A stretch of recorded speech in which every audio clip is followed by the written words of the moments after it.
Starting your own practice is hard for many chiropractors. It's riddled with both struggles and successes. But here at the Chiropractic Philanthropist, we make it easy by having chiropreneurs and entrepreneurs share their struggles and lessons learned in life and business so that you don't have to make the same mistakes. And now here's your host, Dr. Ed Osborne.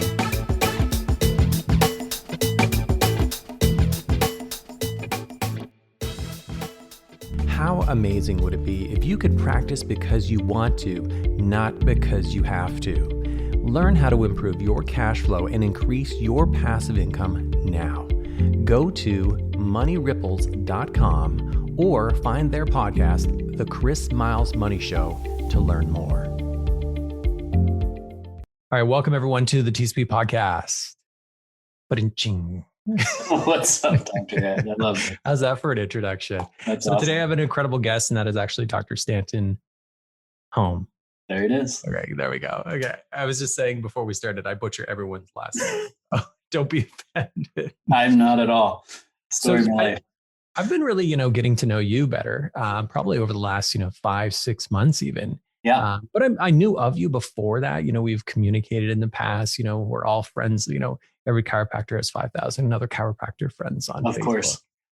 So I feel like I'm getting to know you quite well, but there's so many people who don't know who you are or, the story that we're going to talk about today too. So why don't you share a little bit, tell us a little bit about you, who you are, and really the emerging, I would say, leader in our profession today as well. Thanks, Ed. I'm an avid listener. I've been listening since I can't even remember when the first time we crossed paths, or at least I crossed paths with the TCP podcast. So to be here is something that has always been a little pipe dream in my mind as far as where I feel like I'm getting there. Right. I have a unique history. I grew up here in Southern California. Southern California is drastically different now from where it was when I grew up. And the long and short of it is we are in this very deep fight for our freedom. Yeah. And the law, what I talk about at this stage, we'll get into that. I think that's where some of the struggles will come into. However, I'd say by the age of 17, I was neck deep in basic training at West Point and graduated in 2000. So it's a long time ago. 20-year reunion has been canceled or maybe postponed. And so that was going to actually happen next month. And spent 5 years active duty in the military. 1 year, one of those years stationed and deployed to Al-Dur, Iraq, which most people don't know is the city that Saddam Hussein was actually captured in. And our unit was involved in that. We weren't actually the ones that actually got him. Those mostly special forces that did that, but we were involved in making sure that the whole city was secure. And we got to hear and witness all of that on the radios and whatnot. And so I think from very early on, I've basically been bred for leadership and bred for a life of purpose. It's something if there's anything unique amongst West Point grads, it's that all of us have at some point or another been kind of tapped on the shoulder and bred to be what they call leaders of character. And so at that point, at the end of my career in the military, I got out, moved to San Diego, and moved in with my brother. My brother's a chiropractor in Encinitas, California. Still, to me, my favorite chiropractor. Gave me my first adjustment. And at that point, he looked at me and said, "Hey, are you all right?" I drove from Fort Hood, Texas, in my old Nissan Pathfinder, and pulled up. And he basically gave me that look, and I was like, "What are you talking about?" I didn't know exactly what lens chiropractors look through, but different than all the medical practitioners who out-processed me out of Fort Hood, Texas, and basically said, "You're the epitome of physical fitness. Have the cleanest bill of health." And the first person I run into is my brother, who's a chiropractor, and says, "You have some chronic issues that you're going to have to work through." Wow. And I became his patient, and I remember it clear as day. It's not like the miracle one adjustment and all my troubles went away. It was this slow titration of what we now know as this vitalistic health and well-being that literally reversed the PTSD in milder forms, chronic digestive and gut problems that any MRE, meal ready to eat, consistently and chronically for 9 years in the military will give to you. Chronic pain, chronic stress patterns that I think are indicative of, deployments and things like that. 6 weeks, and I felt like somebody that I'm dating myself, but you hit that old school Nintendo button and the whole screen turns over. And I was like, holy cow, I feel like I'm a teenager again, 6 months later. And he basically looked at me and said, you're actually one of my healthiest patients. And in that process of 6 months, he was giving me, obviously regular foundational neurologically based chiropractic adjustments, but also teaching me about meditation, teaching me about the importance of functional training versus just, bench pressing 350 pounds and maxing out every day. He taught me about Whole Foods, and actually we lived next door to a Whole Foods, and I was there every day learning about what nutrition was like. And so 6 months later, and I'm his healthiest patient in his practice. And that was his second and third year in practice. So it's something that I took very personally because he was so young. He wasn't like this veteran doc. And for him to basically change my life, my mid-20s, taking all these chronic problems and teaching me how well my body could heal from them. That's what led me to chiropractic school. And, chiropractic school, neck deep in all sorts of crazy leadership, like lobbying in DC, traveling the world, like leading the World Congress of Chiropractic Students. I think I'm the only person to actually sit for 2 terms as president of the most influential international chiropractic student organization. And I don't think I've really stopped, even up until last 2 weeks ago. We got a call from Stanton Hom, and, he's at the helm of the ICPA. He basically said, hey, I didn't know he was going to call me for that.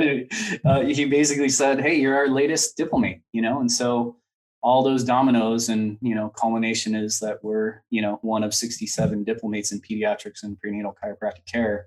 And I feel like at this stage, you know me over the last 5-6 months, guiding me through this whole podcast journey. And I feel like we're just getting started. It's kind of fun, 10 years in practice, 20 years since I graduated from West Point. And I feel like this is like the start of the next chapter of who I am. And so I'm, so excited to be kicking off with this interview. So you're 10 years in practice now. Yeah. So, how has practice changed for you? Were you always, passionate about being a family and pediatric chiropractor, or was that something that kind of was an evolution? I think I knew I was going to be, so this is something I didn't cover. I was pre-med, and while it's not a big thing to do at West Point, they only take 20 of the graduates and you go to med school. I left that, not the program. I still graduated with a pre-med degree and things like that, but I left that program when I actually interned at Walter Reed, where everybody was being kind of groomed to be surgeons or oncologists or, all the big kind of higher medical stuff. And at that point, honestly, I was like, I think I want to be a pediatrician. Like, I'm the 4th oldest of 14 cousins. And like, I've seen all the babies born in my, in our family. We grew up very tribal. And so I've always had this like deep love for the next kid. And that's literally what I feel like in my practice. So ever since I started any sort of journey in healthcare, I always knew that I was going to be working with families. So that's amazing, man. And what would you, how has practice changed for you even over the last year or two when it comes to pediatric care? Or even over the last, say, 6 months, 5 months? Right. I'd say, I'll rewind it back a little bit further. I'd say 4 years ago now, we hired our first, this was after I was neck deep in ICPA. I'd already had, I think, the CACCP at that point, the certification. And one of my buddies was just like, dude, you're actually one of the best chiropractors that I know that takes care of this, population. Like, and then we are comfortable, we're doing well in practice, same office that we're in now. And, arguably in the county of San Diego, we'd always be in the top 1 or 2 conversations of who to go see. Mm-hmm. And my buddy just said, have you ever thought that more people need you? Because we weren't running a high volume practice at the time. Yeah. And that kind of just hit me in my core that I never really thought about the volume of the practice being reflective of your service impact.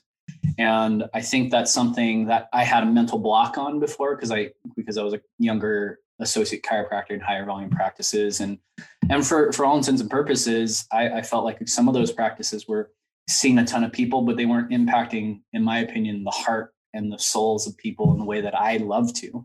Yeah. And so in that process, I learned from the coach I had at that time to take all the ICPA stuff and operationalize it so that you could have really clean and clear systems that were indicative and foundational to growing volume. And so I'd say within like a year, we were at like, I don't know, we had doubled our practice. Wow. And that was like the first domino and cascade into what I would say is the biggest transformation in our practice, which is since COVID-19, like you're saying, like in the last 6 months or so. And in the last 6 months or so, I think we had been working on projects as far as like, we never marketed before. It was kind of like our badge of courage saying like, oh, we're a referral-based practice, like 90% referral. And then you're just always at the mercy of whether or not somebody sends somebody to you. And so we had been working on external marketing and we'd always put out content. And then something clicked earlier this year where all of our direct offer ads started to hit. I started working with you, and a lot of the like kind of sweat equity in actually developing a marketing strategy and plan and tactical expression of it started to come to fruition. And I would say that it came from a mindset shift that was very similar to what my buddy had asked me. Have you ever actually just considered that more people need you? Like we asked ourselves our questions when they started to come down with all the essential versus non-essential chiropractic, like who's essential, who's not essential. I think from a psychological perspective, what a damaging thing to ask a population, and who's actually essential, and actually making money for your family is not essential for some people. And we see, obviously the wake of that. But that's the question that I asked myself. As I said, in the time of crisis, whether or not COVID is a thing, whether or not there's this massive pandemic, whether or not we believe in whatever, conspiracies or not conspiracies, is our care more essential now than before? Mm-hmm. And the answer was unequivocally clear, because I had families looking me in the face saying, our kids are struggling so bad. Promise me you won't close. And one of our families was a police family. I said, promise me you won't shut me down. He's like, the dad looked me in the face, was like, you're having such an impact on our family in the short amount of time that you've been taking care of us, that I will stand guard at your front door if anybody ever tries to shut you down. Wow. And so that moment for me, it was a whole family, right? It was postpartum mom, it was 2 special needs kids, it was dad that's chronically stressed. And him telling me that I will stand guard for you was something that for me was a massive transformation, because it completely changed every narrative that's out there. Yeah. Because the narrative that mattered to me was what my families cared about in my own office and how much my impact was making for our community. It's pretty powerful. It's changed my life. I'm sure there's not a lot of dentists who have patients say, I'm going to stand guard if they try to shut you down, or the orthodontist. Like what we do as chiropractors, like, and when people really, really get and they understand what we do, that's the beautiful thing I loved about family practice, was people really got it when the whole family was coming in. And I'm sure you've experienced this in 10 years is like, you have these kids growing up in practice. Yeah. So beautiful. So next door to my office, right out this window, used to be Best Start Birth Center, which is arguably one of the more higher traffic birth centers. They moved a couple years ago, but we have two. We have a family, that came in as a referral prenatal. It was right when we opened our practice, and those 2 girls, one was just maybe 4 or 5 years old. The other was in mama's belly. Those 2 girls today are our welcome party. Every new baby that comes in, they're just like, oh, what's your baby's name? Like they will specifically schedule their time to be around certain babies. And we don't quite recognize that is something that at this point, before maybe they would have that type of connection in their family, or maybe they go to school and there's a certain level of camaraderie, or they have, certain family friends. But once all this shut down, like at this stage, we're realizing we are it. We are the one place that they go to, that they are loved to the deepest core of who they are, and they heal at the same level of depth. And that to me is priceless. It's something that I will literally die for at this stage. There's no way that anybody will shut me down. There's no way that anybody will be able to stop me on what we're actually working on at this stage, because it is life-changing for me, right? In my own world, I get filled up every time I come to the office, but it's life-changing for every single patient. I don't celebrate myself, Ed. It's something that I'm so uncomfortable about. But when we got the diplomat, my staff was just like, we're not letting you get away from this one. You hide whenever you achieve something. Mm. And they said, how about you just try on that this isn't about you, that we celebrate you because you're theirs and you're their doc, and they will go to bat for you. And so you have to let them know that you've done something that's actually, there's only 67 diplomats in the world. That's crazy. I mean, and it's such an honor, right? But it is like an accolade, but it's so common, I think, for a lot of docs is we deflect, right? It's like, like as soon as someone sends a compliment our way, it's like, no, it wasn't me. It's not the adjustment. It was your body did the healing. And, but really honestly, like we do facilitate and we show up and we care or I know you care. So let me ask you, like, it sounds like everything has been so smooth for you, but was there ever a time when you experienced like a massive struggle when you were in practice or life or otherwise?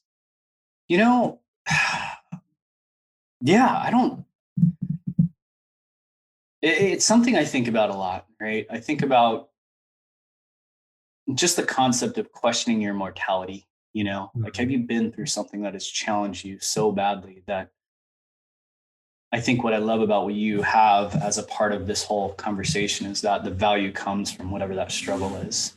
And I would say that I think at every stage of my life, there's been, a varying gradient of struggle. I think in practice, I've actually never shared this publicly, in terms of like an interview or something like that.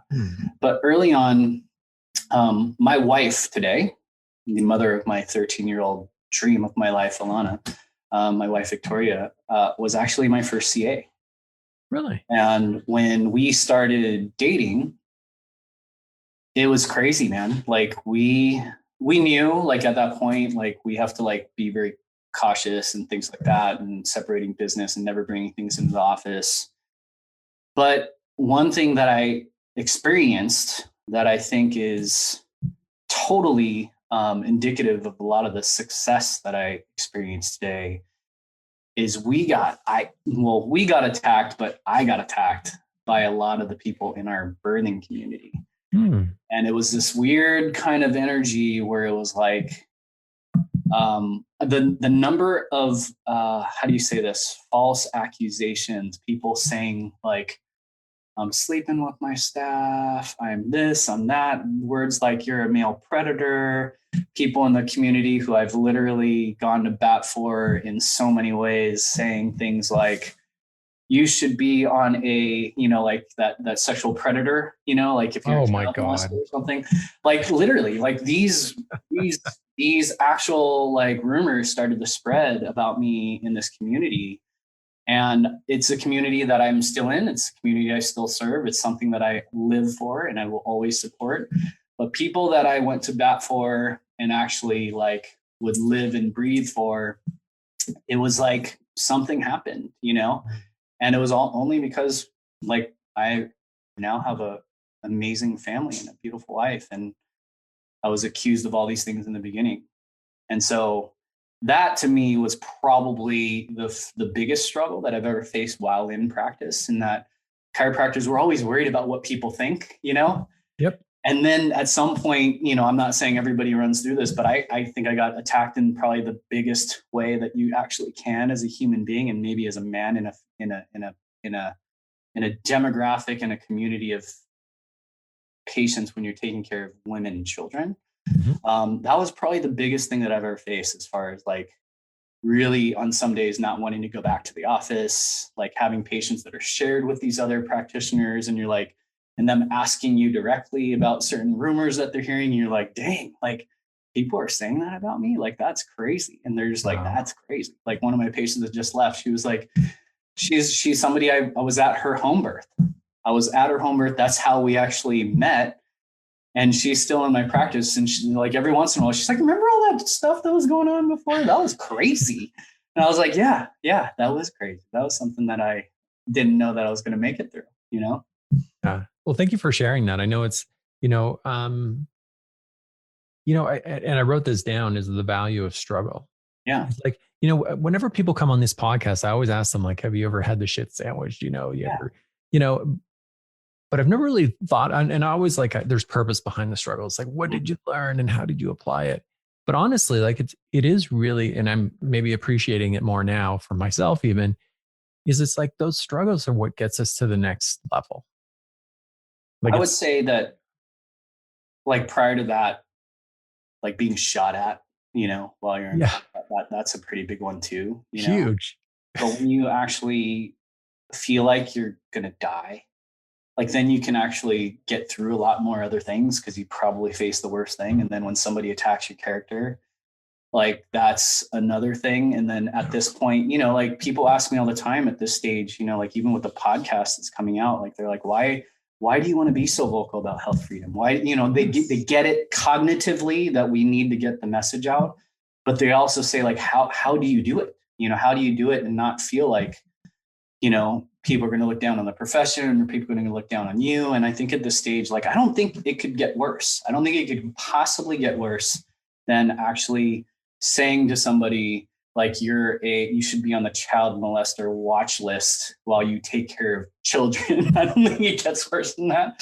And so when you get through that, like literally there's not much that people can say to me at this point that makes me feel bad about myself, and at this stage, knowing what the truth is and, having the podcast come out and literally looking at our numbers, and we have some of the best chiropractors that we have come, interview. We have amazing midwives, we have doulas in the community, but the people that are getting the most traction at this stage are the people that are actually speaking out about truth, And so what I'm realizing is that listeners and downloads and all those numbers are a reflection of the message and the value and the purpose behind who those people are, but who I invite to the podcast is based upon what I've been through. Yeah. At this stage, like the struggle, if you think that this is going to end like COVID, like it's 7 months, they said it was 2 weeks, right? If you think it's going to end, let's just burst that bubble at this point and realize that it's not. And a lot of people think it's going to end with the election in America. I don't think so. It's right? the stupidest thing ever. I think that my favorite, I don't know if you've had Cordy Williams on yet. No, that would be a good connection. Yeah. Cordy calls it a facial condom. And that's like one of my favorite, like lexicon. That's my favorite language for what it is, because at this point, like we have to, the reason why I'm being so vocal and I'm putting more messages out there is because honestly, I think I can do it well. I honestly think that I communicate in a way that doesn't like light fires all over the place. And I think that I communicate in a way that actually speaks to potentially a higher message. But I also think that it's absolutely foundational at this point to, one, see reality and see where we are actually at. But two, actually think about what side of history you want to be on. I think there's a lot of people even in our profession, there's a lot of people who know it. They know it. They talk about it. When you go to a barbecue, you hang out, they're not distancing, they're not wearing masks. They're talking about all the terrible things that are happening, how it's all BS, that we're all locked down still. And then you look at like, whether it's their social media or you look at their practice or you hear about patients going to their practice and they're just like, they're playing 100% by the rules. I'm not saying that you shouldn't. I'm just saying that if your patients don't know it, how are we really making the impact? At this point, I walk in, I got mine, right? It's not like I walk around completely maskless throughout my own business, right? But I walk in because my new patients are typically wearing a mask, and I walk in and I ask them, I say, do you need me to wear this? And 80% of the time they go, no, like they just take it off, right? And you're like, interesting. I was like, okay, so let's talk about this. Number one, we don't have everybody wear masks. One, because we believe in freedom. But number two, like we have kids with special needs. Mm-hmm. We have patients that have been through some sort of trauma. We have pregnant patients that I don't believe should ever be restricting their oxygen. And so we give patients the freedom, and parents especially, the freedom to choose. And all of them are like, awesome. And if they don't stay around long anyways, you know? And so in my world, I wear this for maybe 1 or 2 patients a day, maybe. Yeah. And usually they're more elderly, you know, even in a peds and prenatal practice, there are a couple grandparents that kind of find they burrow their way into the practice at some point. And I respect that, you know, but if I don't tell them, how do they know? Yeah. I mean, it's all about just giving people, like, here's the biggest challenge I've seen. The people who are the least open are my family. Yeah. Like they will not. That's interesting. They're ingrained. They're like, okay, this is the rules and this is how it is. And I'm like, man, you got to do some research on this. Like, but I think it was 4 years ago now, my dad got a flu shot and he was basically like stuck, hunched over for like 2 days. I didn't even hear about it. And then at some point I was like, Dad, get down to my office. You're mine. Like, he had never done any assessment in my office. And ever since that point, like, he's had like more health. He's like, I feel more healthy now than I felt when I was 50. You know, he's like 72. You know, you're like, yeah, because when your system is actually connected and your nervous system is actually functioning and you can actually stand upright again like a human should, you're going to actually have better health. You know, and now my parents are kind of leading the conversation in our family. They're like, hey, did you read this? Do you know a chiropractor, you know, they're writing an article about a chiropractor spreading COVID, you know, 300 patients. I was like, yeah, just wait. You know, I have the feeling that more of that stuff is going to come out. Yeah, it is really our time. I find like there's a lot of doctors who are busier than ever now. Mm-hmm. Why don't we touch on the podcast? Because, like, I mean, tell us a little bit about Future Generations, the purpose behind it, but also like, what's the message in tell us about some of the guests and the conversations you've had. Yeah. So Future Generations has been our clinic name for the past 6 years. Of all the different names that we're going through, all the different like strategic planning and values determination and that kind of stuff.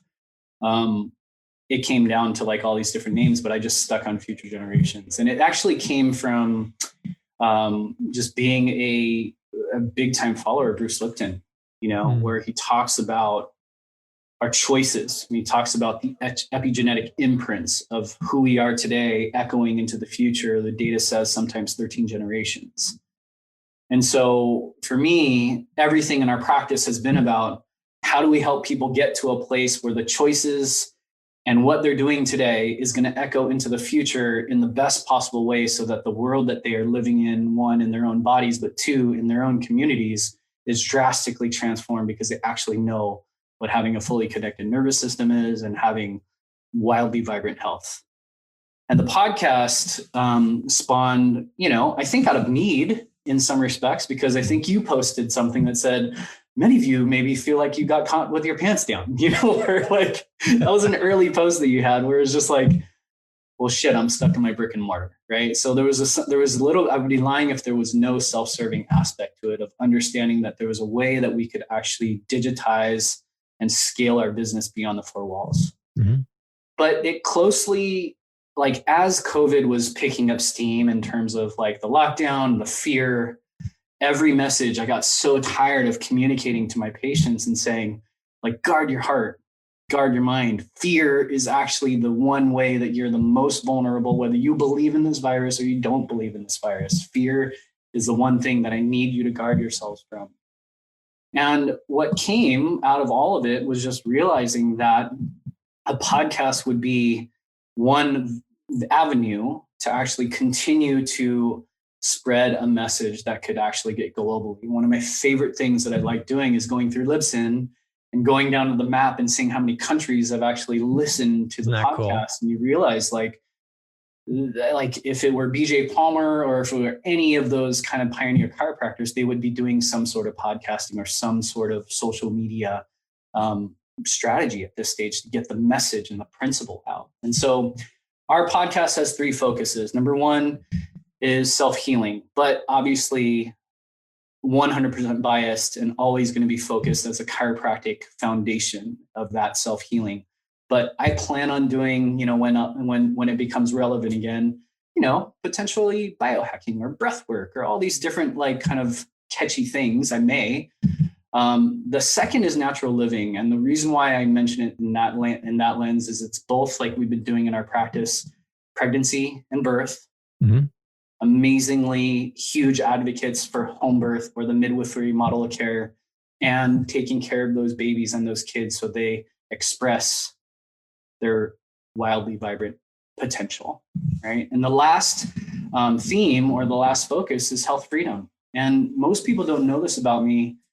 And even my own family, like you're saying, when I get a little bit more vocal about vaccines, like they try to educate me and they try to say, hey, have you ever considered this? I'm like, dude, you guys don't get it. Like when I got out of the military in 2005, one of the first resources that I was given was a book called Vaccine A. Have you heard of it? Vaccine A was written by a man named Gary Matsumoto, and it's all about the anthrax vaccine. Part of my vaccine class is my shot records, and it shows that I got 6 or 5 out of 6 anthrax vaccines. I was supposed to get my 6th one when I was in Iraq, and I chose to forego it because they couldn't, they couldn't lock us down and actually make us get vaccinated while we were in country. Mm-hmm. And when I read about the anthrax vaccine and realizing that it was purely 100% purely an experiment on the military, it one, pissed me off, but 2, it opened my eyes to the levels of toxicity, the levels of chronic inflammation, the levels of problems that potentially existed in my own body. But then as soon as I started taking care of families, I started to hear those stories, whether it's about injury or whether it's about even just trying to maintain a certain level of choice and getting dismissed or coerced or shamed out of a pediatrician's office. And realizing that even 2 weeks ago, from a direct offer ad, we had 2 patients that at, respectively 18 months and 12-month vaccines, one down spiraled into nonverbal autism and the other one down spiraled into chronic seizures. And both pediatricians just passed it off, and they're 5 years old now. And they basically said, you're the first practitioner that's ever actually asked those questions and actually acknowledged it. And I think that's one, noble. I believe that that's something that I do and intentionally do on a day-to-day basis to maybe attract into my practice. But when I hear those moms take a sigh of relief because they've finally been able to tell their story, like that to me is worth every bit of arrow that I take my direction. And so I've been studying this topic for longer than I've been a chiropractor.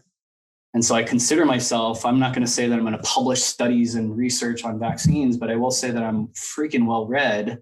And I have some of the best teachers that I've actually interviewed Sherry Tenpenny. That was the episode that got released this week.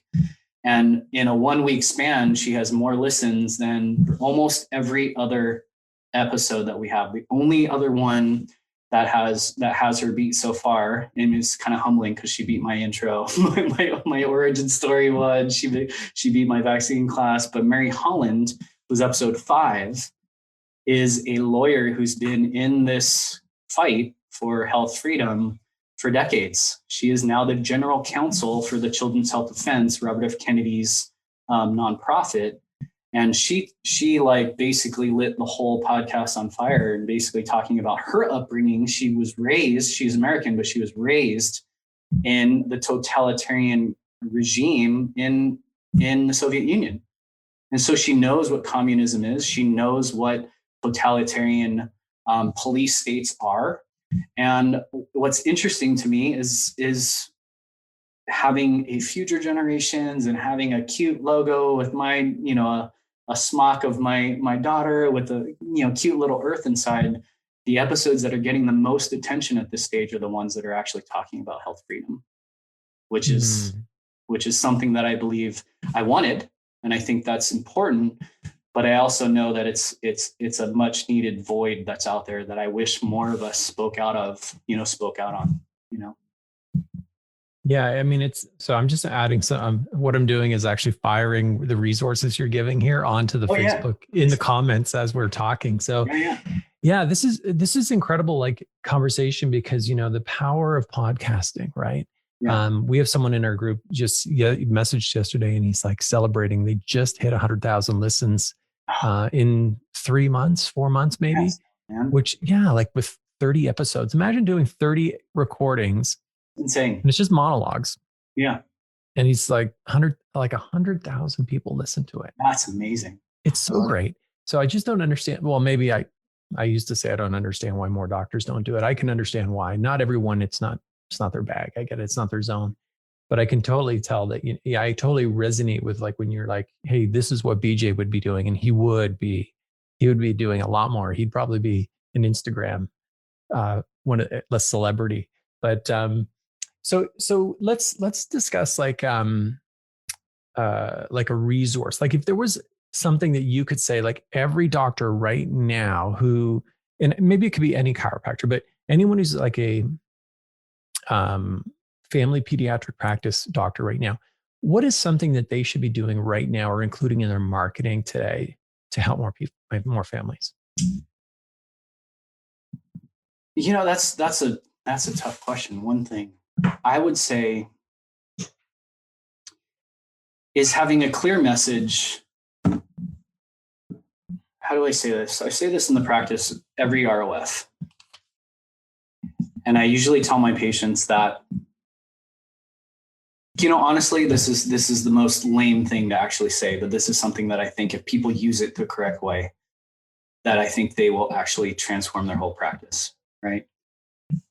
A freaking nerve chart, right? Like a nerve chart. Like this is something I can take this nerve chart, right?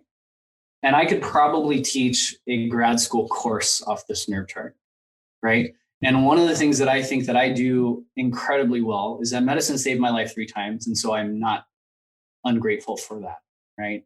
And I'm excited and always so appreciative of the fact that they can measure effects to the nth degree. They're absolutely miraculous at maybe even creating effects, right? They're so good at like creating a whole DSM manual that actually just labels symptoms, right? It's not really actually a clinical entity that we can measure.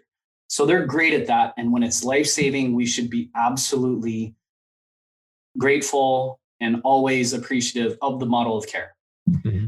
But one thing that I wish that every single chiropractor would do, I don't care how they do it. I care that they do it. And I care that they do it in family care, because I hear too often that the miracle is the removal of the symptom, right? Oh, this got better. That colicky baby slept through the night, or that reflux went away, or that baby pooped for the first time, right? This chart, I think what makes us uniquely different is that this side of the chart is what we are maybe I am neurotically focused on measuring as objectively as possible. So that could be CLA, right? And Dave Fletcher, that is 100% something that we do and have been committed to for a long time. Having an objective measurement of the nervous system. Like if people don't get that they're actually measuring objectively cause, and that if you don't do that, you're actually probably resulting to your hands, which is not bad, right? That's another factor. But in most cases, there's a default to symptoms. And just because you help somebody get better with their symptoms, if you're a chestnut follower, he basically says you're not really much better than a medical doctor, right? You're still basing it off of symptom relief.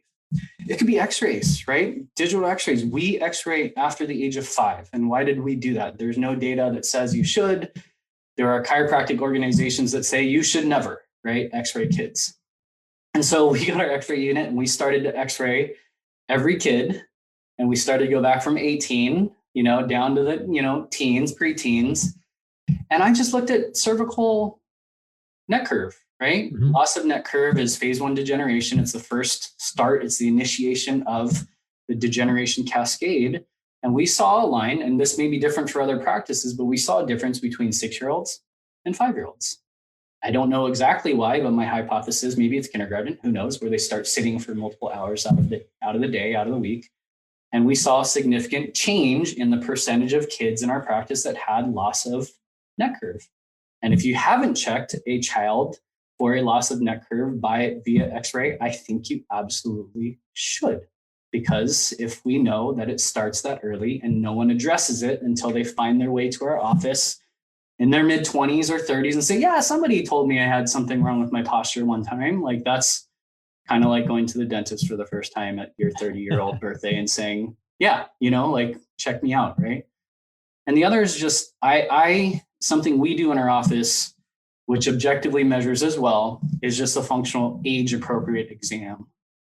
And every stage and age has different milestones that every kid should do, whether it's mobility, whether it's, actually like coordination and things like that. Like, you should have an exam that gives you some data that is separate from symptoms so that you can actually give patients something that is what I call, what conventional medicine would say subclinical or preclinical, something that is there before it manifests as something.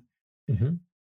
And I think we owe it to them, right? And I think it's something that in my world helps us attract people and helps us communicate in a way that, from whatever you want to call it, from PVA or how long they're in your practice, or actually results, and actually results that sustain both in the structure and function of the nervous system, is totally predicated on your ability to measure cause. Soapbox over. Sorry. I love it. I mean, I love how you're like I am completely neurotic about how to be objective, right? With measuring, not just, interference, but all like subluxation, but of course improvement, like how people are improving with their care, which is, really the goal, right? And I think it becomes really valuable because sometimes patients get better symptomatically, but their systems aren't. Yeah. And you can communicate to them that, hey, this care plan is made and designed and recommended the way that it is because we actually measure what's actually happening irrespective of how you feel. Or you can say, you're not getting better, but your scans are getting better and all of your objective measurements of the cause of interference patterns in your body are getting better. It's a matter of time. It's not a matter of if. It's a matter of when you're going to get better. And if they're getting worse symptomatically and you're noticing that your objective measurements of cause and your scans and x-rays and all those things aren't improving, you can be honest with them and say, hey, I need to refer you to another chiropractor. This technique, my approach isn't getting the clinical outcomes on your end symptomatically, but on my end either. And we need to potentially co-manage, or this doc is going to be so good for you. Mm-hmm. And all of a sudden they get better results in another office. And I think knowing that is so powerful because we get into this battle, right? We have a chiropractor, amazing office, like 2 blocks away, and we don't feel competition with each other, right? We don't feel competition because there's just enough difference in the way that we do things. And sometimes we're like, hey, go right down the street. They're really, really, really good. They're a great office. Or like, hey, I checked them out. Yeah, they're awesome. Or I get adjusted in another office. I see an old patient and I give them a high five when they get all nervous, thinking that I'm going to feel bad that they're not. I'm like, no, I'm just glad you're getting checked. Because what I know at this stage is we don't have enough of us. Yeah. We don't have enough of us to even try to help our country or help the world. We can talk about it all we want to. Yeah. Anyways. I'd feel badly if they weren't still getting checked. Exactly my point. Like, then I didn't do my job. Like, exactly. I mean, right? Yeah, but not everyone is, not everyone needs to be under my care. Like when I was in practice, it didn't have to be like that. Hey, so if docs are listening right now and they want to check out your podcast, they want to hear a little bit more about, these incredible shares, like from Sherry Tenpenny and, mm-hmm. What's the website that they should find that? They can find it at, actually it's still our practice website. So It's futuregenerationsSD.com. And there's a tab right there that says podcast, and they can actually, they can listen right off the website there. Or, we're on iTunes and Spotify. And so if they search Future Generations, they're going to find us. Awesome. We're 10 episodes deep at this stage, and we're cruising, man. Yeah. Fantastic. And so listeners, you can also head over to thechiropracticphilanthropist.com, and we're going to have a webpage dedicated to our discussion with Dr. Stanton today and all of the resources that he's provided, which were plentiful. Doc, I want to thank you so much for being on the TCP podcast today and for giving back. Thanks, Dr. Ed. It's I mean, getting to know you, like you said about me, like I've known about you for a long time. I've been voraciously consuming your podcast for a lot of years. So being here is one, an honor, but two, just so you know, as a resource, like you should probably put your links up on there too, because getting to work with you and actually launching something that I've been dreaming about for a long time has been very critical at, I don't even know where we're going to be. And I'm appreciative that you have been at the forefront of this for a long time, and we've been benefiting from it very clearly. And so I appreciate that. Thank you. Yeah. Appreciate you. All right, brother, get back to practice. I know you got to go serve. All right, man. Thank you so much. I appreciate it. All right. Peace out. So you've heard the struggles, you've heard the successes, and this episode is done. But there's still so much more to come and so much more to learn. Head on over to the chiropracticphilanthropist.com and sign up for our newsletter, where you'll receive free practice building tips and strategies, including how to market your practice with your very own podcast and so much more. Thanks for listening, and we'll see you next time on the Chiropractic Philanthropist.